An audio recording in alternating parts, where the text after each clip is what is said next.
Good morning, podcast. Welcome to the Pierre T Show. I am Pierre, your host, and today I have a super special episode for you. I'm so excited. All right, guys, imagine the highest mountain you can think of right now. Imagine the hardest mountain to ever climb. Imagine having to climb it for maybe 10 days or 2 weeks and having to carry your climbing gear, your food, and on top of that, your camera gear. And yeah, also add to that, there might be an avalanche while you're there climbing, and you're gonna have to sleep in a tent hanging thousands of feet above the ground.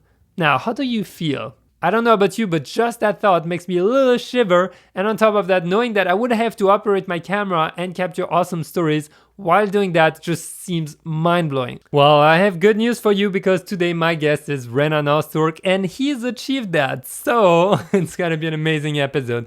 Renan is a visual storyteller. He is a filmmaker, a photographer, an artist that really pushes the limit of what is possible in storytelling, in my opinion, because he goes to remote places. He goes to the craziest places that you can ever think of on Earth. For example, he went to find the last beekeepers and had to be hanging on ropes in the middle of thousands of bees, like stinging him, while still filming those people working. I mean, if you were to ask any friend around you if they would be up for it, they'd probably say no. And that's exactly why this episode is gonna be awesome, because Renan is such a multifaceted human being that I can't wait to share with you. And we're going to be digging into a bunch of different topics, actually, that are going to be around storytelling. You know, like how to tell stories without human elements. How do you overcome creative blocks? Can you live a simple life versus having to always seek for the best or the highest or the most difficult? How do you actually get out of your comfort zone? And last but not least, where do you find inspiration? So if you're ready, we're going to get right into it. I'm going to welcome Renan to the podcast, but I wanted to let you know that you can find him on Instagram at Renan_Ozturk. It's RENAN_OZTURK. And make sure if you go check out his work, make sure you also check out the movies. Maybe you want to take some time to watch one or two of his movies before you actually listen to the podcast, because it will give you a ton more context into his world. All right. Enough said. Let's get started. Let's welcome Renan to the podcast. Welcome to the podcast, Renan. Thank you. It's a huge pleasure to have you. I want to thank you for your time. If I say photography, what image do you have in mind? If you say photography, I guess I immediately go to more journalistic, National Geographic style photos that just show a slice of life of humanity and the planet like we've never seen it before. Do you have one particular image that literally just jumps in your mind? If I had one image that jumps to my mind, it would probably be there's this National Geographic cover. I think it was a Bobby Modell photo of Nameless Tower. It's this big spike of rock in the middle of the mountains in Pakistan, and that was one of the shots that originally inspired me to become a climber and chase after these first ascents in far off places and explore the world. That's awesome. Do you feel that those shots like keep inspiring you, or is it something that just triggers you at the beginning and after you just evolve into new shots? No, those kind of shots that show the world in a different way, or a slice of humanity, or amplify the voice of a culture that's undergoing hard times or culture loss. Those kind of images are continually inspiring. It's not a one and done scenario. It's a infinite loop of inspiration, and it grows and grows and grows as you see more of it everywhere, from social media to magazines to the back of like people's cameras and phones. That's something here at so guys, we're at the Sony Kendo event, so we've got a bunch of amazing photographers around, and that's something that I realized, especially speaking with the older generation, I'll say, they're so focused on story and the impact one photo can have, that I think it's a good reminder, especially nowadays where we're inundated with images. There's been more than ever, like, can you still get one shot that will make everyone stop? So that's why I like to ask, because everyone has a different shot that got them where they are or that inspired them. Yeah, absolutely. There's it's hard to unsee certain images, as a lot of people say, and it's true. It's one image still does have the power to make a lot of positive change for the people and the planet in general. Do you feel that how is your line between photography and videography? Like, do you think one is more powerful, or it's faster to impact with one than the other? What's your stand on that? I'm kind of curious. As far as photography versus video and the impact that it has, I think they're both really important tools. I started in video, and I think the power of combining photography, sound, and picture for an audience in a theater that you have captive, and there's 1,000 people there, and they're laughing and they're crying. No doubt that there's incredibly huge potential there with what you can do and how many people you can reach. Yeah. But it's also like a really complex and cumbersome art form that requires a lot of time and suffering and fundraising to pull off something on that scale. Whereas you can be like wandering alone in the woods with your camera or in the middle of some natural event or political event and capture a single photo that could have a similar impact in a much simpler way. So they both have their moments. I think it's a matter of recognizing when you want to play that card of really putting your life on the line, so to speak, for a bigger video idea versus knowing that maybe you'll have more impact in a quicker way just doing photography. Yeah. Speaking of putting your life on the line, I would say you're pretty good at it. No offense. So as I mentioned to you guys in the intro, Renan, you work on Meru, the movie, and I mean that was completely extreme. Let's just be honest. I mean, from our perspective, from normal people, I will say. Can you give us your origin story? Like, what's volume 0 of Renan's story? Probably volume 0 for me was finishing school with a biology degree and giving away all my belongings and just living on the road in places like the desert in Moab, like we were just talking about with you and your wife falling in love with, and I fell in love with it too. And I just hitchhike around with friends to different places and national parks, just learning how to climb and doing landscape artwork. And that was kind of the basis for all my storytelling and visual love of exploring the planet and the people within it. What triggered you, especially after your you said biology degree? Like, was there something like a big trigger? I think it was just the people and the landscapes I was going to. When you see some of these places, it's hard not to be moved to tears, or you have these experiences. You're with a small team going to a place in the Himalaya that no one's been, and you're climbing a wall, having these experiences that are like very on the edge, and you're making life and death decisions sometimes, and you see yourself and you see your friends in a really rare condition where you're very vulnerable and honest because there's no room not to be. And that brought out a lot of emotion for me to want to share a little bit of that, because it's hard to share that stuff. Yeah.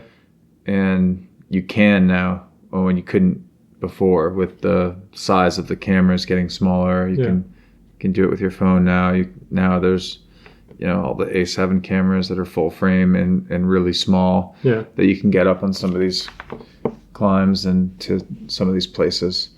Have you ever felt, especially when you decided to quit and stay in the desert, have you ever felt at one point that you could stay there forever, or was there a point where, because obviously you went back at one point and started working more on films and stuff, and not just the artwork you were doing and staying in the desert.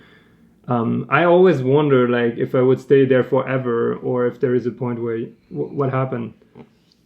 Yeah, I mean, it would be pretty easy to just stay in the climbing life, stay in the desert, so to speak, and just live a really simple lifestyle where you're not flying around the world all the time burning carbon. But for me, at this point, just lucky enough to have the opportunities that I've had.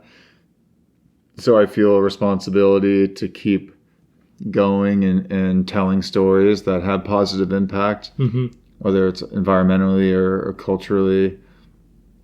And that's what kind of drives me now to keep going. Even though, of course, I think about how nice and simple it would be just to continue to climb and just pursue that.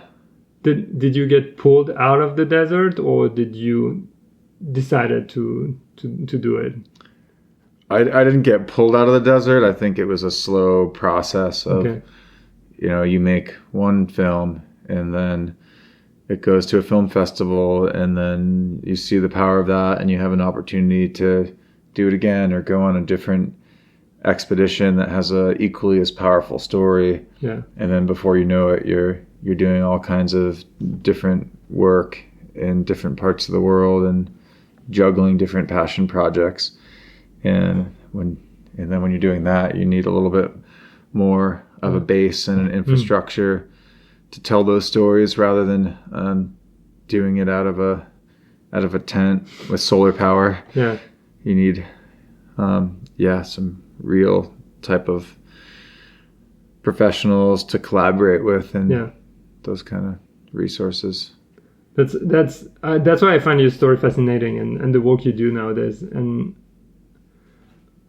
I love meditating, and I had very long discussions with friends about if you could stay in meditation the whole time, would that be, there is no bad or good thing, but it's almost like sometimes if I stay too long and doing one thing, I feel like I'm not pushing enough in other areas. Yeah. And by you being like in the desert for a while, but still like doing something different after, I think it just puts stuff into perspective that everything comes in episodes. I'm sharing it's very me from your story. I love hearing stories about people like you or others who you see life is just a series of chapters, right? So you have the desert chapter, maybe you have the filmmaking chapter, who knows what comes after. Yeah. And that was my personal thing. I just like to put that in perspective, because otherwise we're like, oh, I need to do that, I need to be here or do. Yeah, it's, absolutely.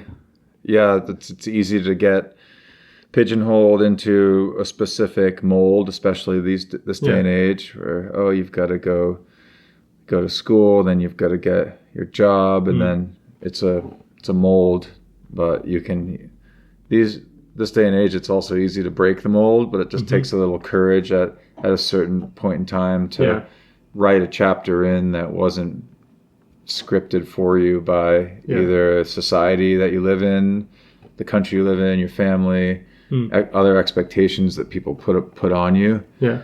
And that's what's cool about storytelling, is I think a lot of people can find opportunity within that and do really meaningful things with their lives, because that's what we're all trying to do one way or another, is just find meaning, and that's different for everyone, but it's people don't always get it because they get sidetracked into a single mold and a single chapter maybe for their entire life. It's you get caught up into what you're supposed to do based on someone else's view of the world. Speaking of storytelling, would you have any tip, because that's a question I have from people, they're like, how can you tell better stories? And I have that question especially when it comes down to nature or landscapes, or where you don't always have a human element. So the question is, how do you tell a story of a landscape when there's no human element? Yeah. I mean, obviously there's a lot going on in landscapes other than humans, in terms of wildlife, and there's very deep stories you can tell there about the behavior and nature of what's happening with the wildlife or the hydrological cycle. You can bring in auditory elements that really personify a landscape, where you can show it as a living, breathing entity. When you go to a powerful landscape, it normally changes in character every 5 minutes with the weather and everything that's happening. So I think it's just a matter of being aware of those things and weaving that into a story. So every story that we tell, that we pitch or deliver, the landscape is its own character, aside from the people in the story. So we want to create it as its own character and make sure you do it justice the same way you would want to do right by the main character of the film. Like, is the landscape represented? Is it a standalone character in its own right in a film? That's I never thought about it as its own character. It's really good. I like that idea. I hope that it will help anyone listening. But it's true. Yeah, when you think about it, it's like behaving on its own. It's evolving. That's really good. So I'll often, when I get to a location, I'll set up a time lapse that I'll keep running for days, if not weeks, on a location. Keep changing batteries. So over a long period of time, you've got a multi-day time lapse that shows the movement in weather, and you can pick and choose pieces of that to give that landscape a voice and a character within a piece. And it's a natural extension of where I began, which was painting these landscapes. So it only makes sense to try to carry that through, even if it's a bigger story that's not exactly 100% focused on a landscape. It's a character study, but still the character's connection to the place is important almost always. And then how do you have that place be seen in the film as its own entity? Got it. That's really cool. I'm gonna be mindful because you have to run to somewhere. But have you ever been in like a creative block? And if yes, how do you get out of that?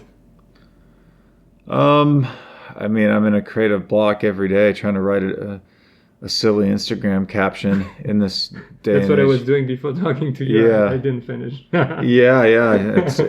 I think it's good just to give yourself those little writing assignments and try to work through them. But deadlines and like pressure of the modern world sometimes forces you to at least come out of it with something. And I think I don't have any like specific techniques other than just to try to interact with more people and bounce your ideas off them and try to absorb other stories that are related. And that's probably the best way to get through it, is just to not stop, and maybe it's you're giving up on trying to write your treatment, but you're refocusing that energy into something that might allow you to come at it from a different perspective. Got it. Yeah, that's good. Yeah, because I have a lot of people in my audience, they're asking me like, oh, my city is boring, or I'm always in the same place, I'm not traveling like you, I don't know what to shoot, or I'm not inspired. And one thing I suggest, and I'll ask you one after, is just imagine you're a tourist in your own world. Try even just go on Google image and like look at tourist stuff. How do people perceive your place as someone who's never been there?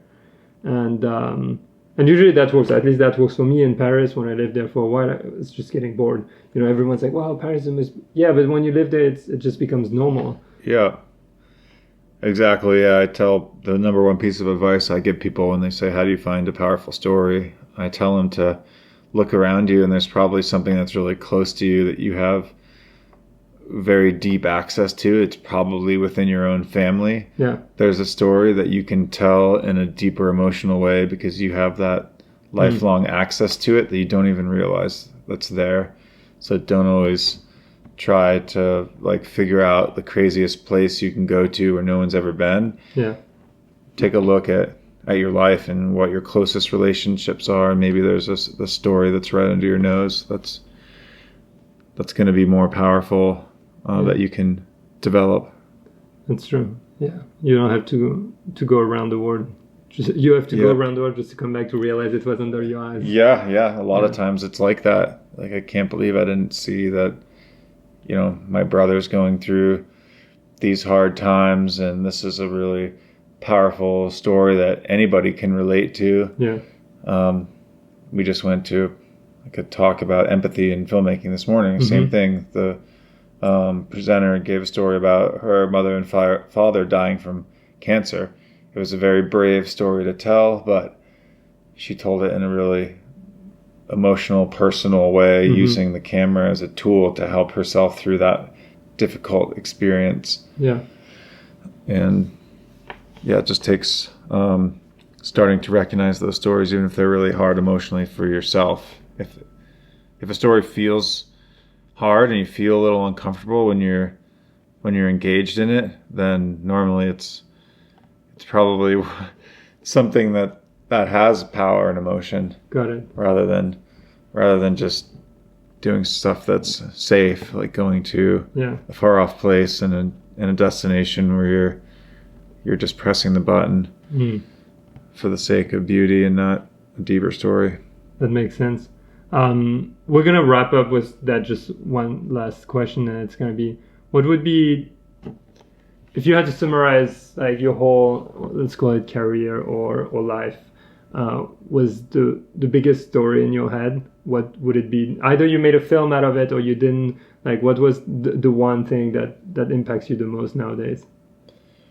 I think the one thing that impacts me the most in terms of the stories that I'm doing now is just the shift towards doing pieces that amplify the voice of cultures that may be lost with this trend of globalization and modernity. Some of the remote places in the world, like the Last Honey Hunter story that we did, and the one we're about to head off for another National Geographic assignment to the Mustang, which is a forbidden kingdom on the Tibetan plateau. Oh. And there's a road that's finally going into this area that's going to connect it to China and Tibet, and it'll change forever. Yeah. So documenting the culture there before it changes and is lost, and those type of stories are now the ones that really stand out to me as the most meaningful that I want to put my time into. Nice. Renan, thank you so much for your time. Pierre. Everyone, you can go check out Renan on Instagram. And what film should they start watching? If no one knows your work, which one should they start with?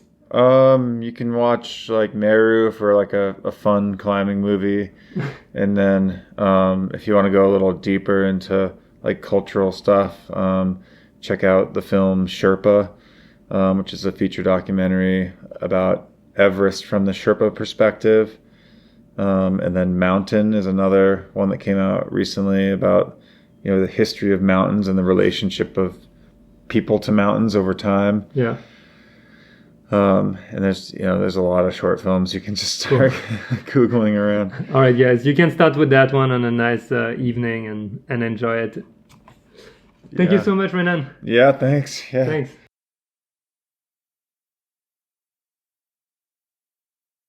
Alright guys, I hope you have enjoyed that episode. I'm so pumped to have shared that one with you and being able to share and get a little bit of insight into his world. If you did get any kind of value, if you loved that episode, make sure you share it with your cat, your dog, your fish, the animal world, and the humans around you, because that means the world to me. You can tag me on Instagram at Pierre T. Lambert, or on Twitter. And remember, go check out Renan's work. It's beautiful, it's deep, there is so much story into it. And I want to recommend one movie. It is Meru, which is just insane. We talked about it in the podcast, but I will link everything in the show notes right now. And you can just click on it and watch it tonight. Also, the new documentary, The Last Beekeepers, is something that you need to watch. So with no further ado, guys, thank you so much for listening. Remember, life is what you make of it, and get out there, go shoot, try something different, try something new. I'll see you in the next episode, or talk to you, or whatever. Have an amazing day.